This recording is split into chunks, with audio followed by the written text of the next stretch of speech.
Hey guys, so trying to finish up the tags that I've been tagged in. I know I've had a few of these.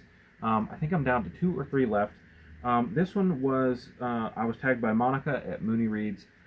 Great channel. She's really into sci-fi.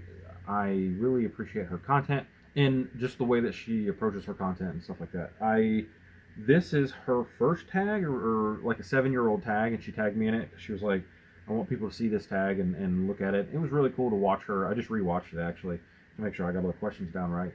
And just to watch yourself. I did one of these about a year ago, and she did this one was like 7 years ago. So it was kind of cool for her to like watch herself do a tag that she did years ago. So I'm glad that she tagged me in this, and I'm excited to share it with you guys. This is kind of based on your first time with books or first stuff like that. I think she explained it better in her video, which will be linked down in the description, and you can get a better idea on what the tag was designed around. Kind of first times that you did stuff, right? So the first question is, what is the first full-length book that you remember reading on your own? No picture books. She mentioned Animorphs, which is one of the first series that I read as a kid. I remember loving it. And then I also read a lot of Goosebumps. So I'm not sure which one of those is the one that might have been first. Also read some Hardy Boys books and some things like that.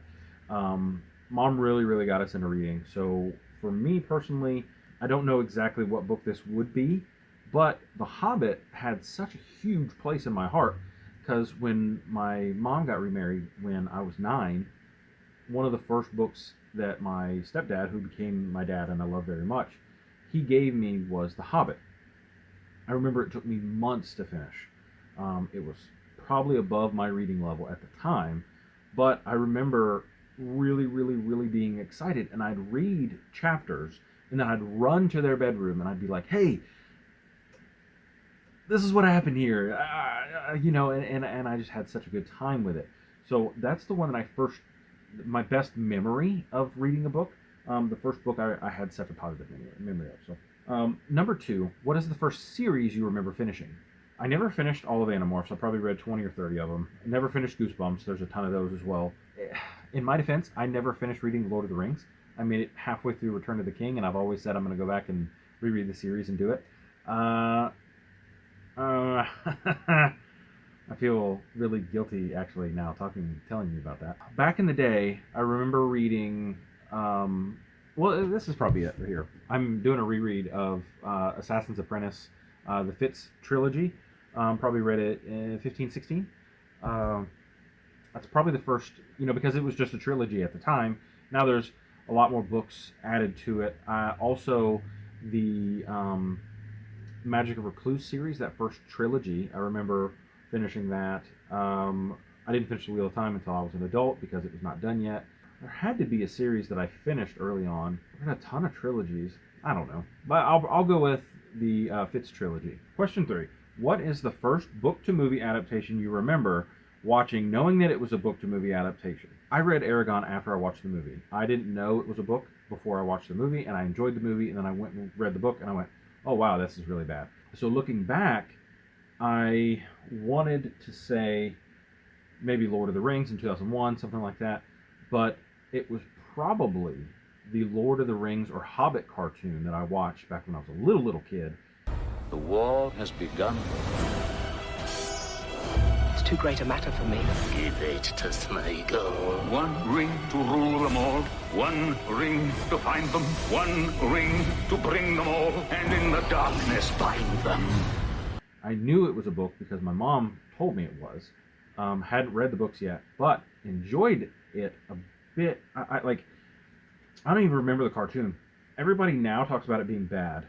I remember liking it personally, and I look back on it and I go, okay, I remember this was one of the first things I remember was a book. You know what? No, it might have actually been The Secret of Nim. I knew The Secret of Nim was a book, and I remember, Charlotte's Web might have been one too. I don't know exactly.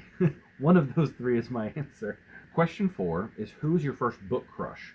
I don't remember liking a book girl enough that I thought, oh yeah, she's the one for me. I don't know if most guys kind of go when I was a teenager, I was more visually stimulated that way.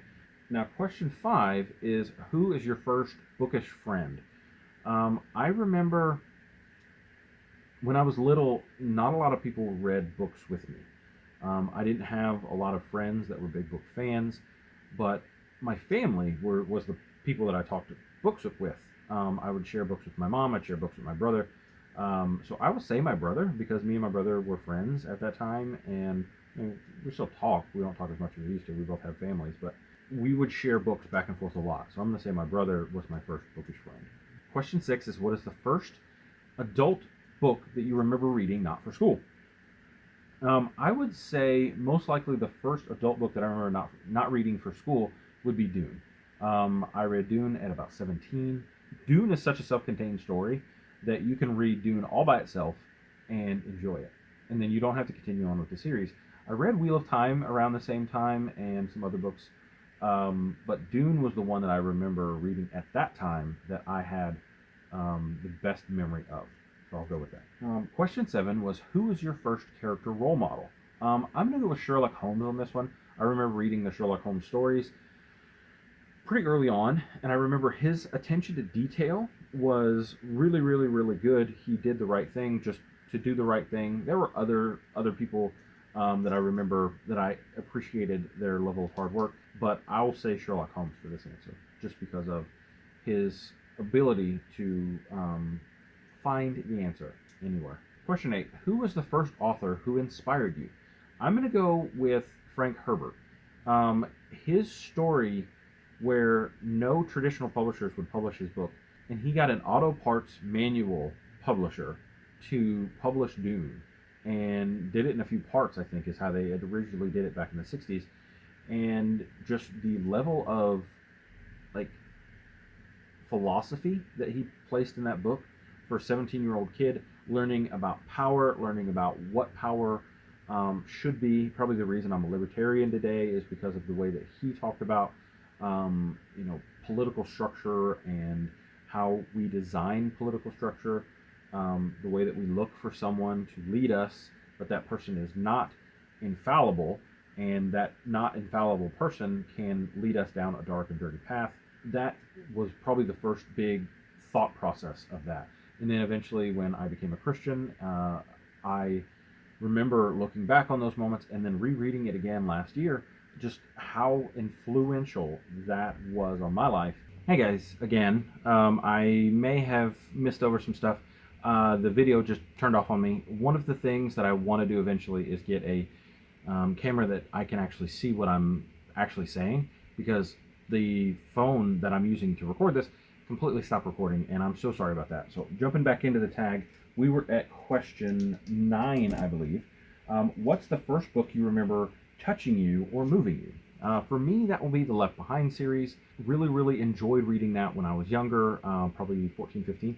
And then when I became a Christian at about 19, that was probably a big part. It had really done a lot of the groundwork for me to get me in the right mindset to accept Christ. I'd never heard anything about the rapture before, had no idea what it was going to happen there. And then just the good Christian stories, the battle between good and evil, I enjoyed it quite a bit. I reread them last year through audiobook, listened to all of them, but The Glorious Appearing is the only one I did not listen to.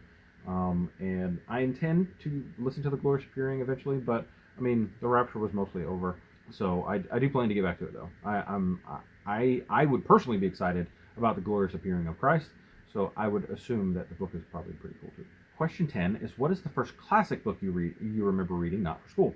Mom found these, I'll try to put a picture or two up, like great illustrated classics. I was young. I was real young. Probably Treasure Island, Swiss Family Robinson, 20,000 Leagues Under the Sea, The Time Machine, Journey to the Center of the Earth. All of those classic books that are good for kids to read. Moby Dick, heavily abridged, I would assume, with illustrations in them. Like you get 1 or 2 illustrations per chapter. I remember reading those. I read all of them I could get my hands on. I remember loving them. So I read a bunch of classics as a kid, but I don't remember which one was first. Question 11, what was the first YA book you remember reading? I don't remember if when I was YA age, if they classified books as YA, or if they were just, I know there were books out then that are now considered YA, but I don't know if they were marketed that way. The first book I remember that was marketed as YA was The Hunger Games. I remember reading that on my Kindle. Kindle on my phone, actually. And that was really when I got back into reading. From like, I would say probably from the end of high school till maybe 22. I didn't read much, and then I found out I could read books on my phone through Kindle, and I devoured books. I probably read 100 books in the next 3 years or so. So I loved the Kindle, and that's the next question, actually. Question 12, what was the first ebook you remember reading? I don't know which one was the first one, the one that set it off. I remember rereading all 3 Mistborn books through Kindle. I remember reading all the Dave Duncan books, like A Man of His Word series, which starts with the Magic Casement, and then a few other ones. I remember reading a bunch of those. I actually saw the first, The Blade itself, on Kindle, and I was like, I don't know if I'd like to read that one, but I have read it now. But which one was first? I'll go and I'll guess, and I'll probably say, I don't know. I really don't know what would be the first one. So I'm gonna say, I don't know. That'll be my answer. I don't know. But I've read a bunch on Kindle, and I like it a bunch. I own a Kindle now, and they're worth it. You could even probably save trees through reading Kindle. All right, so this was kind of fun as a 35-year-old, looking back and thinking about the first time I've read things or gone over things. So I'm going to go with a couple people that are around my age range. I don't know everybody's age, so hopefully I don't make anybody upset. But Jack, the Rambling Racketeur, he's a wonderful YouTube channel. You should check him out. I'll link him down below. Noah, from Everyone Who Reads It Must Converse. Love his channel. And I'll do Alan from Big Hard Books and Classics. All those guys are wonderful. They're a little bit older, so they may have a different perspective on what they read first, their firsts of reading. And I'm excited to hear what they have to say. So thank you, and I'll talk to you guys next time. Bye.